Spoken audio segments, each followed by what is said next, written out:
विश्वास और श्रद्धा के स्वरूप है भगवान शंकर और माता पार्वती। भवानी शंकरो वंदे श्रद्धा विश्वास रूपिणौ।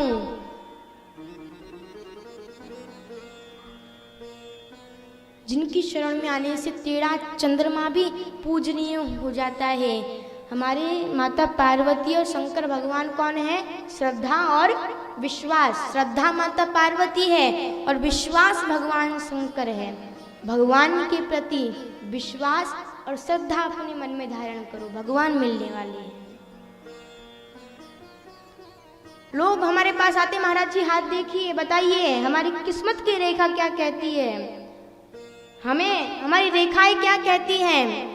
तो हम उन्हें एक ही बात कहते हैं कि किस्मत लिखने वाले को भगवान कहते हैं, किस्मत लिखने वाले को भगवान कहते हैं और किस्मत बदलने वाले को भोलेनाथ कहते हैं। ये रेखाओं के पीछे मत भागो कि ये क्या कह रही है, ये क्या कह रहा है, इनके पीछे मत भागो, तुम भोलेनाथ के पीछे भागो। अरे किस किस की किस्मत नहीं बदली मेरे भोलेनाथ ने। एक कथा आती है बहुत सुंदर बिहार की। बिहार में भवानीपुर है, बिहार में जाओगे तो भवानीपुर, वहाँ पे उगना महादेव का बहुत बड़ा मंदिर है। उगना महादेव, ये हम सतयुग की कथा, त्रेता द्वापर, ये इनकी हजारों साल पुरानी कथाएं नहीं सुना रहे, ये कलयुग की कथा है। ये 100-200 साल पुरानी कथा कि शिव जी प्रकट हुए थे किसके लिए? एक नौकर के लिए, एक कवि के लिए, और उसकी मार भी खाई थी। बड़ी सुंदर कथा आती है कि एक विद्यापति नाम के कवि थे, विद्यापति, और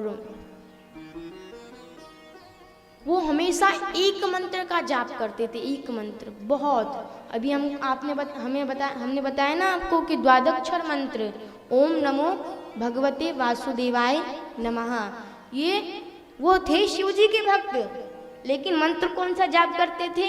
ओम नमो भगवते वासुदेवाय नमः।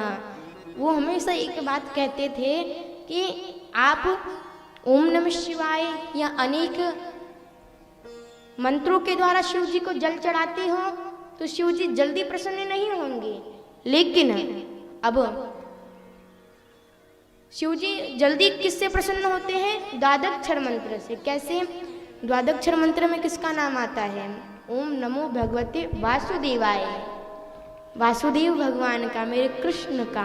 कृष्ण मतलब राम, दोनों एक ही हैं। मेरे शिव जी के पास तुम शिव जी की महिमा गाओगे कि हमारे शिव जी ऐसे है, शिव जी ऐसे है, तो शिव जी जल्दी प्रसन्न नहीं होंगे। लेकिन शिव जी के पास राम जी की महिमा गाओगे तो शिव जी बहुत जल्दी प्रसन्न हो जाएंगे। शिव जी के सामने राम जी की महिमा गाओ। तो ये मंत्र का जाप, जब हम भगवान शिव जी को एक लोटा जल समर्पित करते हैं तो ओम नमो भगवते वासुदेवाय नमः, ये मंत्र का जाप करना चाहिए। इसका असर बहुत जल्दी हो जाता है कि ये मंत्र का आप जाप करोगे, ओम नमो भगवते वासुदेवाय, द्वादक्षर मंत्र का जाप करोगे तो जो हम भगवान के पास कामना लेके जाते हैं, ये शिव महापुराण की कथा और स्कंद महापुराण की कथा कहती है, वो भगवान पूर्ण कर देते हैं। आइए आप लोग बैठे हैं तो एक बार सभी अपनी आंखें बंद करके द्वादक्षर मंत्र का जाप करेंगे।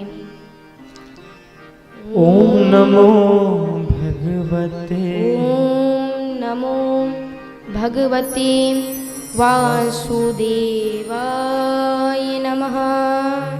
ओम नमो भगवते वासुदेवाय नमः। ओम नमो भगवते वासुदेवाय नमः। ओम नमो भगवते वासुदेवाय नमः। ओम नमो भगवते वासुदेवाय नमः। ओम नमो भगवते वासुदेवाय नमः। ओम नमो भगवते वासुदेवाय ॐ नमो भगवते वासुदेवाय नमः। ये मंत्र का जाप करना बहुत आवश्यक है। देखिए, ये फूल दिख रहा है, गुलाब का फूल। अब ये भगवान के ऊपर कब चढ़ा? जब बालक था तब चढ़ा, या जब मुरझा जाता है तब चढ़ता है? कब चढ़ता है? युवा अवस्था में चढ़ता है। जब ये युवा होता है, जब ये खिला होता है, तब भगवान के ऊपर चढ़ता है। तो यहाँ पे कहते हैं कि भगवान की भक्ति करना कौन सी अवस्था में ज़्यादा जरूरी है? बालक अवस्था में, युवा अवस्था में, या वृद्ध अवस्था में? जब फूल युवा अवस्था में चलता है भगवान के पास, उसी प्रकार बालकपन में भगवान की भक्ति करना ये चाहिए तो सही, लेकिन इतना आवश्यक नहीं है, क्योंकि बालक की बुद्धि होती है। लेकिन वृद्ध अवस्था में हमारे पास कोई काम नहीं होता है, तो हमें तो भगवान का नाम जपना ही है।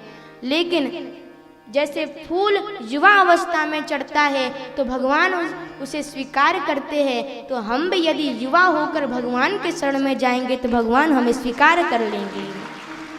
युवा होकर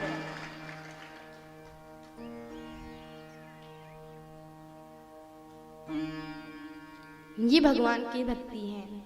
वो बस एक मंत्र का जाप करते थे और द्वादक्षर मंत्र का जाप करते हुए भवानीपुर में रहते थे। कवि थे, कविता लिखते, भगवान का भजन करते। पास में शिवलिंग था, वो शिवलिंग की पूजा करते और सबसे पहले वहाँ पे साफ सफाई किया करते थे। वो सोचते थे, हमें वो उनका मन का भाव बता रहे हैं कि वो सोचते थे मुझे पूजा करना आवश्यक नहीं, मुझे सफाई करना है। क्यों? आप भगवान की पूजा करके आ गए और इधर कचरा पड़ा हुआ है, इधर कोई साफ सफाई नहीं है मंदिर में, तो यदि मंदिर में जा रहे हो तो साफ सफाई कीजिए। भगवान के पास भगवान कहते हैं मेरे पास साफ सफाई रखिए। तो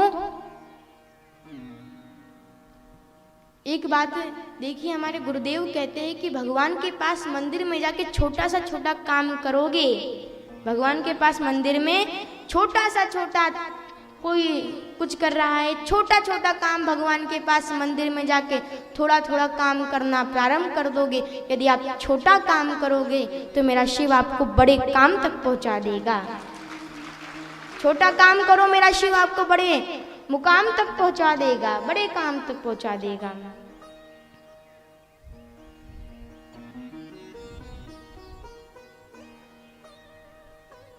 ये